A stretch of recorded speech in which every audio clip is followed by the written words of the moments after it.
Hello everyone. Today let's look at diverse learners in the classroom. Hey, who are diverse learners and what do we teachers need to know about them? They are children coming from a wide variety of backgrounds and experiences.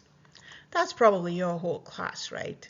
Those according to race and ethnicity, socioeconomical status, cultural differences, and it can even refer to a student's home life, maybe intellectual capabilities of the family, special needs, disabilities, gifted students, and high achieving. Every child learns differently, and some prefer looking at visuals maybe, and others like to listen, and some like more hands-on activities, maybe with some movement. That is why it's important for early childhood educators to understand different learning and teaching styles to benefit all of their students. This just sounds too hard. What can we teachers do to not just meet their needs, but also use these diverse experiences as a positive strength for the whole class? If teachers don't consider the classroom dynamics and instead choose a cookie cutter, one size fits all approach, only a few children will benefit, and many will be left confused and uninterested. Here are some ideas to try to make your classroom inclusive for all learners. First, get to know your students and their families. At the beginning of the year, send out a survey to get to know key information.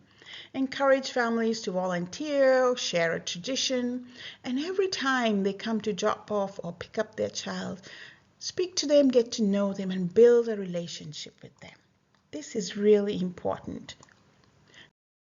Now look at your classroom. Look at your books. Do the books represent all families and lifestyles? What do your children see when they look at these books? Do they see things that they're familiar with? If not, you might need to do some research and find books that are appropriate for the children in your class that year, because every year is different. Learn the children's learning abilities and skill levels and offer tools. Plan your lessons, for the average pre-K student using traditional accepted milestones. And then at different levels of activities that provide options for students who fall above or below. If, for example, you're creating a collage, provide pre-cut shapes for the less advanced learners to piece together and allow more skilled students to cut their own.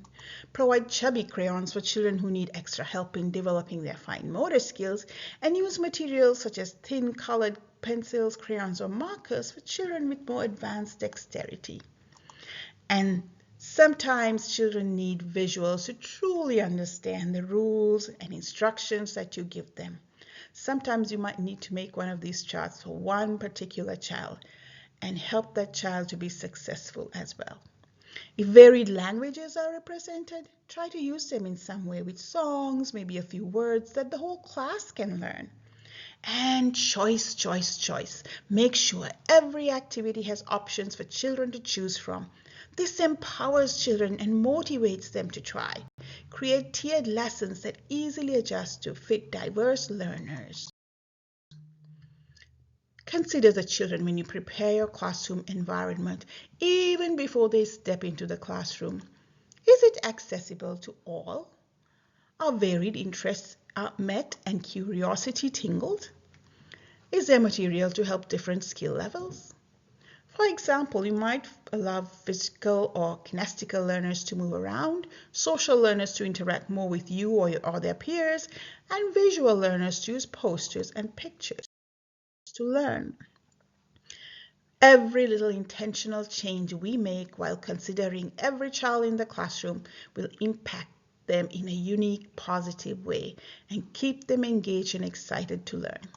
Remember, you are making a difference in every child's life every day. Thank you for all you do for our preschoolers. Have a great day.